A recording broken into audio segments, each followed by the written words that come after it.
Hello, welcome to suns kitchenette. ബിരിയാണിയുടെ രുചി ഇഷ്ടമില്ലാത്തവരായി ആരും തന്നെ ഉണ്ടാവില്ല. ഇന്ന് പലതരം രുചി നിറച്ച ബിരിയാണികൾ നിരവധിയുണ്ട്. ബിരിയാണിയുടെ ഏറ്റവും വലിയ പ്രത്യേകത അതിൻ്റെ കൊതി പിടിപ്പിക്കുന്ന മണം തന്നെയാണ്. എന്നാൽ വാട്ടിയ വാഴയിലയിൽ പൊതിഞ്ഞെടുത്ത് ആ നല്ല നാടൻ സല്ലാസം കൂട്ടി കഴിക്കുമ്പോൾ അത് നാവിൽ അലിഞ്ഞു ചേരുമ്പോഴുള്ള ആ ഒരു രുചി അത് വിവരിക്കാവുന്നതിലും അപ്പുറമാണ്. അപ്പോൾ നിങ്ങളെൻ്റെ ചാനൽ ആദ്യമായിട്ടാണ് കാണുന്നതെങ്കിൽ പ്ലീസ് ഒന്ന് സബ്സ്ക്രൈബ് ചെയ്തേക്കണേ. വീഡിയോ ഇഷ്ടപ്പെട്ട ലൈക്ക് ചെയ്യുക, ഷെയർ ചെയ്യുക.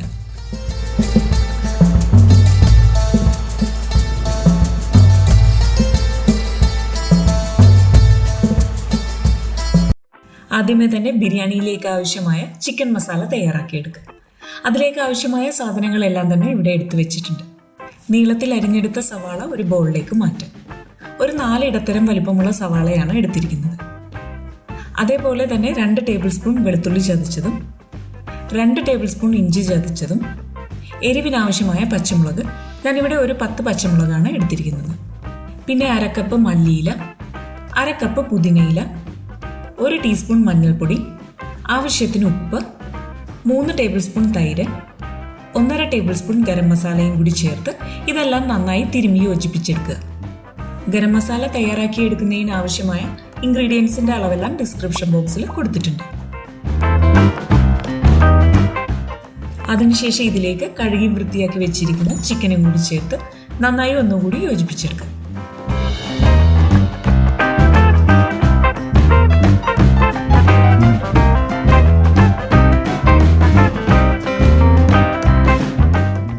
ഇനി ചൂടായ പാനിലേക്ക് 2 ടേബിൾ സ്പൂൺ നെയ്യ് ചേർക്കുക. ഇതിലേക്ക് തയ്യാറാക്കി വെച്ചിരിക്കുന്ന ചിക്കൻ ചേർക്കുക.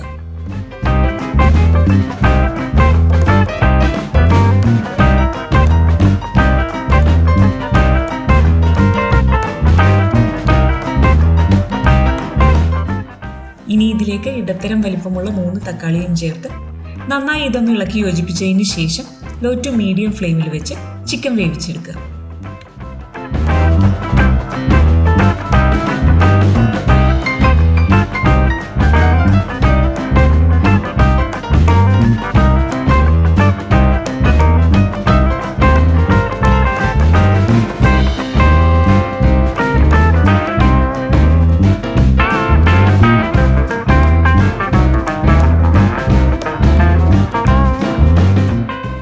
അപ്പോൾ ചിക്കൻ നന്നായി വെന്ത് ഗ്രേവിയെല്ലാം പാകത്തിന് തിക്കായി വന്നിട്ടുണ്ട്.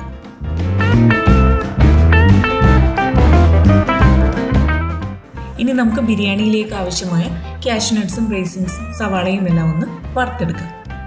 ഞാനിവിടെ 1/4 കപ്പ് കാഷ്യൂ നട്ട്സും 1/4 കപ്പ് റൈസിൻസും 2 ഇടത്തരം വലിപ്പമുള്ള സവാള കനം കുറച്ച് അരിഞ്ഞതുമാണ് എടുത്തിരിക്കുന്നത്.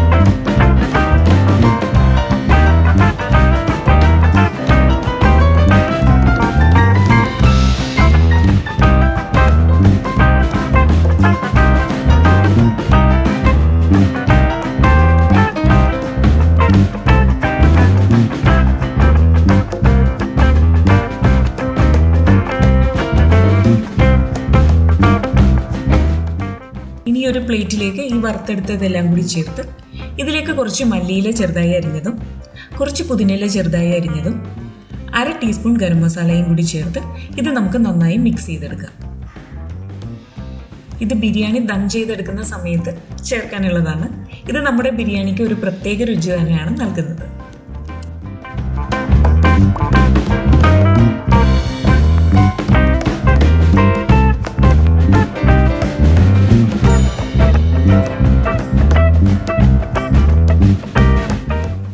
ഇനി ബിരിയാണിയിലേക്ക് ആവശ്യമായ അരി വേവിച്ചെടുക്കും.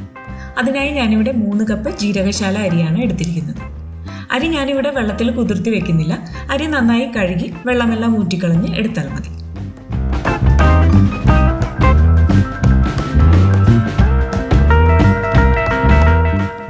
ഇനി അരി വേവിക്കാനായി ഒരു പാനിലേക്ക് 2 ടേബിൾ സ്പൂൺ നെയ്യൊഴിച്ച് ഇതിലേക്ക് ഏലക്ക, ഗ്രാമ്പൂ, ബേ ലീഫ്, കറുവപ്പട്ട, തക്കോല എന്നിവ ചേർത്തൊന്ന് മൂപ്പിച്ചെടുത്ത് അതിനുശേഷം ഇതിലേക്ക് അരി ചേർത്ത് കൊടുക്കുക.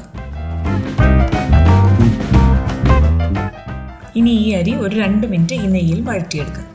ഇങ്ങനെ ചെയ്യുമ്പോൾ അരി വെന്ത് വരുമ്പോൾ ഒട്ടിപ്പിടിക്കാതെ വേറിട്ട് തന്നെ കിട്ടും. ഇനി ഈ അരിയിലേക്ക് 5.25 കപ്പ് ചൂടുവെള്ളം ചേർത്ത് കൊടുക്കുക.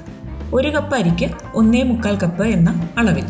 ഇനി ഇതിലേക്ക് 1 ടീസ്പൂൺ നാരങ്ങാനീരും പാകത്തിന് ഉപ്പും ചേർത്തൊന്ന് യോജിപ്പിച്ച് ഇതിലേക്ക് 1 തക്കാളി വട്ടത്തിൽ അരിഞ്ഞതും ചേർത്ത് മൂടി വെച്ച് ലോ ഫ്ലെയിമിൽ വെള്ളം വറ്റി വരുന്നത് വരെ വേവിച്ചെടുക്കുക.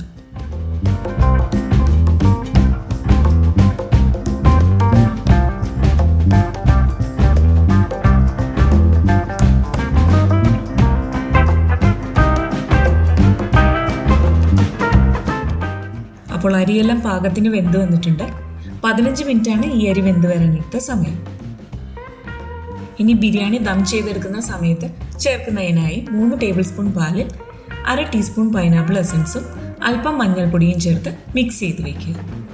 ഇനി ബിരിയാണി ദം ചെയ്തെടുക്കാൻ പോകുന്ന അടികട്ടിയുള്ള പാത്രത്തിലേക്ക് അല്പം നെയ്യൊഴിച്ച് ഇതിലേക്ക് നേരത്തെ തയ്യാറാക്കി വെച്ചിരിക്കുന്ന വറുത്ത സവാളയുടെയും കാഷ്യൂനട്ട്സിൻ്റെയും എല്ലാം കൂട്ട് അല്പം ചേർത്ത് അതിന് മുകളിൽ തയ്യാറാക്കി വെച്ചിരിക്കുന്ന ചിക്കൻ മസാല മുഴുവനായും വെച്ച് അതിന് മുകളിൽ ചോറ് ചേർത്ത് വീണ്ടും വറുത്ത് വെച്ചിരിക്കുന്ന സവാളയുടെ കൂട്ടും അതേപോലെ ആവശ്യത്തിന് നെയ്യും ചേർത്ത് ഒരു ലെയർ കൂടി തയ്യാറാക്കിയെടുക്കുക.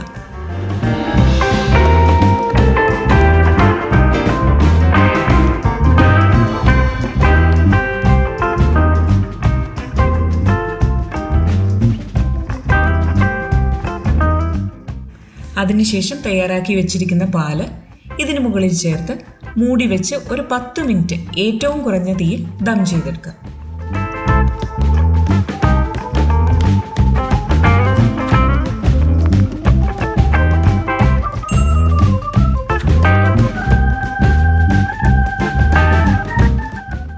അപ്പോൾ നമ്മുടെ ബിരിയാണി തയ്യാറായിട്ടുണ്ട്.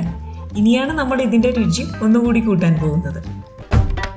വാട്ടിയ വാഴയിലയിൽ ചൂടോടെ തന്നെ ബിരിയാണി വെച്ച് ഇതിലേക്ക് നമ്മുടെ നാടൻ വിനാഗിരി ചേർത്ത് തയ്യാറാക്കിയ സലാസും കൂടെ ചെറുനാരങ്ങ അച്ചാറും വെച്ച് പിന്നെ ഒരു മുട്ട പുഴുങ്ങിയത് കൂടി ആയാൽ പിന്നെ പറയണ്ട.